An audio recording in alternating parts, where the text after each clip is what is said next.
Retired ఆఫీసర్లకు no extension, మళ్ళీ పొడిగింపు వద్దని సీఎం ఆదేశాలు.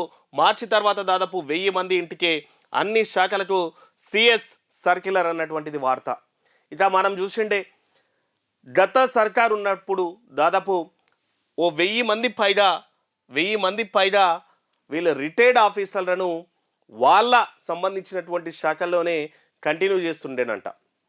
సో ఆ వాళ్ళకు వచ్చేసి వాళ్ళు సీనియారిటీ ఉంటుంది కదా, ఆ కాంట్రాక్ట్ జాబ్లో కూడా ఆ పొజిషన్ ఉంటుంది, దాంతోపాటు పెద్ద మొత్తంలో జీతాలు కూడా ఇచ్చేటోళ్ళు.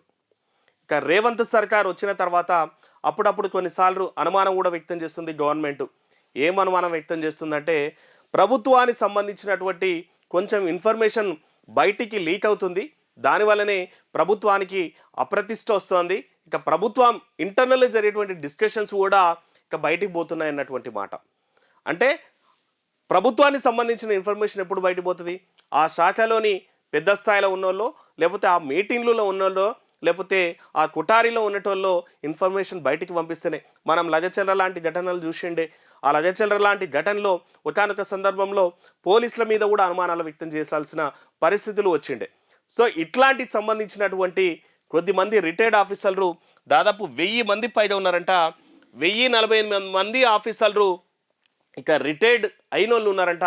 వాళ్ళందరినీ కూడా ఈ మార్చి తర్వాత మార్చి 31 వరకు కూడా వాళ్ళ పదవి ఉందంట, వాళ్ళని మళ్ళీ ఎక్స్టెన్షన్ చేయకుండా ఇంటికే పంపిస్తుందంట. అయితే గవర్నమెంట్ ఏమని అనుమానిస్తుందంటే, వీళ్ళందరూ కూడా బీఆర్ఎస్కి అనుకూలంగా ఉన్నోళ్ళు అన్నటువంటి సమాచారం ఉందంట. ఎందుకంటే గత బీఆర్ఎస్ గవర్నమెంట్లోనే వాళ్ళందరూ కూడా రిటైర్డ్ అయిన తర్వాత కూడా ఎక్స్టెన్షన్ తీసుకొని ఆయా సంబంధిత శాఖల్లో పనిచేస్తున్నటువంటి నేపథ్యంలో వాళ్ళందరినీ కూడా ఇంటికి పంపించే పరిస్థితి ఉందంట. ఇక అత్యధికంగా మున్సిపల్ శాఖలో 200 మంది ఉన్నారంట. వీరంతా బీఆర్ఎస్కి కొమ్ము కాస్తున్నట్టు ఆరోపణలు. కాంగ్రెస్ పవర్లోకి రాగానే 55,000 ఉద్యోగాల భర్తీ, 10,000 మందికి కాంట్రాక్ట్ ఉద్యోగుల కొనసాగింపై అనుమానాలు అన్నటువంటిది కూడా. ఇంకా చాలామంది కాంట్రాక్ట్ పొజిషన్లో కూడా ఉన్నారంట. అంటే కాంట్రాక్ట్ పొజిషన్ ఉన్న వాళ్ళను తీసేస్తే కొంచెం వ్యతిరేకత రావచ్చేమో అని రిటైర్డ్ అయిన వాళ్ళని ఇంకా జాబులో పెట్టుకోవాల్సిన ఎందుకంటే అవసరం అయితే లేదు ఉంటుంది. ఎందుకంటే ఆల్రెడీ వాళ్ళు రిటైర్మెంట్ ఏజ్ వచ్చిందంటేనే మళ్ళీ వాళ్ళను అక్కడి నుంచి ఎగ్జిట్ చేస్తే కొత్త వాళ్ళకి అవకాశం వచ్చేటువంటి అవకాశం ఉంటుంది.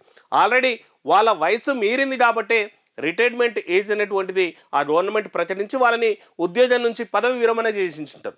మళ్ళీ వాళ్ళని ఎక్స్టెన్షన్ చేసి ఇప్పుడు ఫర్ ఎగ్జాంపుల్ 62 ఏళ్ళు 65 ఏళ్ళు ఉన్నాయనకి ఆ రోజు రిటైర్డ్ అయ్యేటప్పుడు ఓ గ్రూప్ 1 ఆఫీసరో గ్రూప్ 2 ఆఫీసరో లేకపోతే ఓ పొజిషన్ ఉన్న వాళ్ళకి మినిమం 1,50,000 2 లక్షలు ఉంటుంది.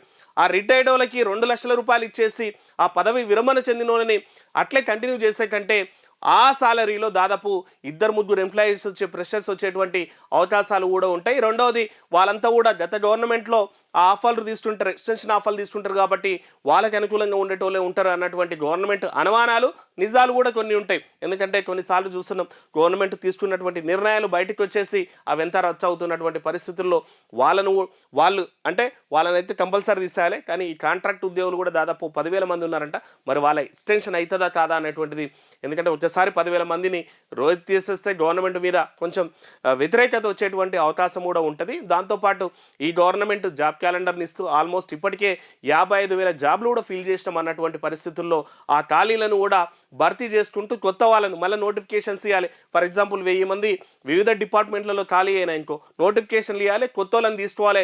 మళ్ళీ వీళ్ళ లైఫ్ దాదాపు వీళ్ళు రిటైర్డ్ అయ్యే వరకు 65 ఏళ్ళు 62 65 ఏళ్ళు కూడా ఉంటుంది. కాబట్టి ఈ పెద్దోళ్ళకి పెద్ద జీతాలు ఇచ్చి మళ్ళీ ఆల్రెడీ విరమణ అయిపోయింది అన్న తర్వాత వాళ్ళని మళ్ళీ అట్లాంటి పదవులను ఊసబెట్టేటువంటిది సహేతుకమైతే కాదు.